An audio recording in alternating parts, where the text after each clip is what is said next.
Hi friends, welcome back to Sarah's Next Chapter. My name is Sarah and in this video I am going to be sharing with you my Summerween TBR and talking a little bit about the reading challenge and what Summerween is in general if you've never heard of it. So as always, grab your tea, coffee. I actually have a Pepsi Max today, which is a bit rogue, but I thought it was kind of summery. I don't know, it's cold. So yeah, let's get into it. So if you're not the spookiest guy or gal out there, you might not have heard of the term Summerween. I was trying to explain it to my husband last night. He was not convinced. He thinks it's absolutely diabolical celebrating anything spooky in the middle of summer.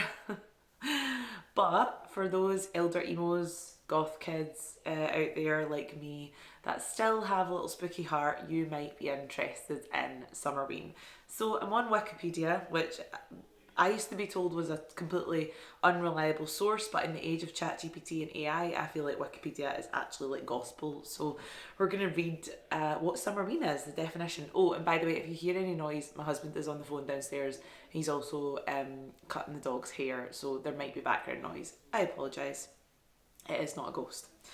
Summerween is an informal, cultural and retail phenomenon that occurs during the summer months, incorporating elements of Halloween festivities. The term originated in the 2012 Gravity Falls television episode Summerween, in which the characters celebrate Halloween during the summer. Since the early 2020s, the concept has been adopted primarily in the United States for parties, social gatherings, marketing campaigns and social media posts with a Halloween theme during the summer months. So yeah, that is a little brief overview of what Summerween is. I had always heard of it as a term, and to be honest, I will just quickly say I think there is a lot of overconsumption in general in life, but particularly with things like Summerween. Like, I'm not going out and buying Summerween themed things. I'm not doing any of that. I am purely participating in it in terms of like the reading challenge that's set up by Gabby Reads. I'm participating in that on Instagram, and obviously I'm recording this video for YouTube on here as well. But I'm not going out and buying things. I'm not treating it as an excuse to like consume a lot of things, if that makes sense. I'm purely using it as an excuse to read some spooky books during this week of summer. So it's the Summerween TBR like reading challenge runs from the 3rd to the 9th of July. And I also do like to consume some horror movies during the summer, and I really feel like summer horror movies are like slashers, camp slashers, films like, I don't know, Scream, Halloween, Carrie, It. There's lots of films. I actually think Stephen King might have something to do with the Summerween phenomenon, because I feel like a lot of his scary books that have been adapted into films are set during the summer. It leads me nicely on to talking about what I am reading for the Summerween reading challenge. Because the first book I'm reading is by Stephen King, and that is Joyland. So I'm reading it on my Kindle, so I'll put a picture up somewhere here. But yeah, it's Joyland by Stephen King. Now this is one of his shorter offerings. It's 283 pages, I think. So that's like minuscule for Stephen King. And it is set in an amusement park where our main character gets a job during the summer.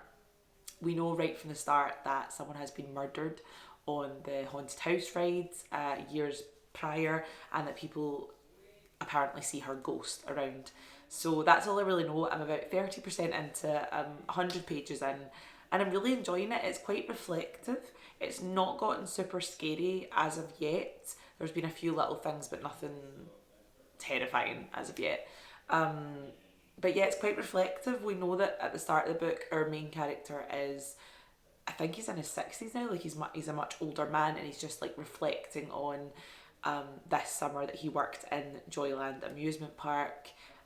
He's reflecting on his first heartbreak that happens, when he starts working at Joyland. Him and his girlfriend Wendy have been together for a while, but she's moved to, I think it's Boston, for a job, and he's obviously working in Joyland, so they're separated by distance, and she breaks up with him, and yeah, he's just reflecting on a lot of things, I think, in his life. But I'm thinking it is going to start to get a little bit spookier the further we get into it, and I'm looking forward to that.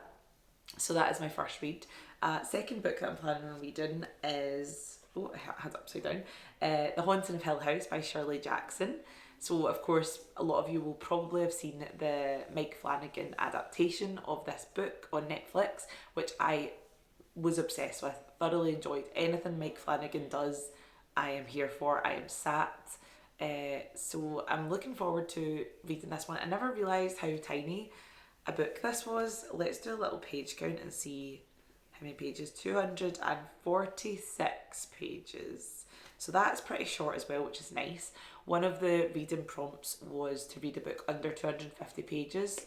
So that fits into this one, which is lovely. So yeah, this is about, if you don't know, a group of siblings and this house called Hill House that is haunted. Wow, that's a great description I just gave. You're welcome. I feel like I don't want to say too much. I feel like this one's pretty well known and it is very short, so I don't want to like give away too much plot if you know literally nothing about it. But it'll be interesting because I don't typically like watch an adaptation before I've read the book, but I have done it that way around this time because I didn't actually realise The Haunting of Hill House was a book when I watched the Netflix series, because I watched it back when it came out in like, oh my god, when did it come out? Honestly, I feel like it was like 2019 or maybe before that. It was a while ago now. So I hadn't realised it was a book. So I'm doing it a bit back to front and I'm interested to see what my experience is with that. And last but not least, the last book on my Summerween TBR is The Things We Say in the Dark by Kirsty Logan. So if you watched a couple of videos on my channel, you might know that I really, really like Kirsty Logan's writing.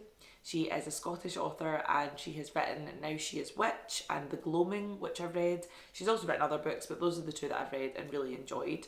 And this, I believe, is a collection of short stories, short like spooky horror stories.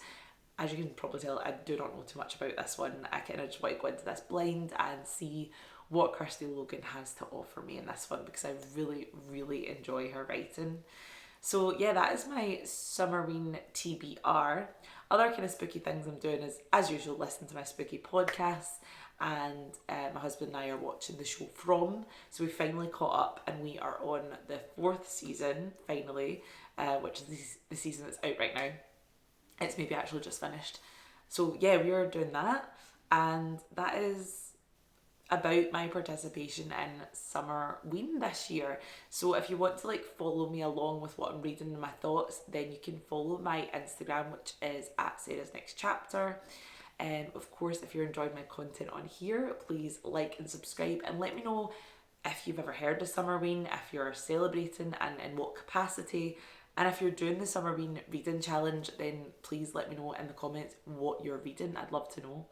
But that is it for today's video. So as always, thank you so much for watching. Stay spooky and I'll see you in the next one. Bye!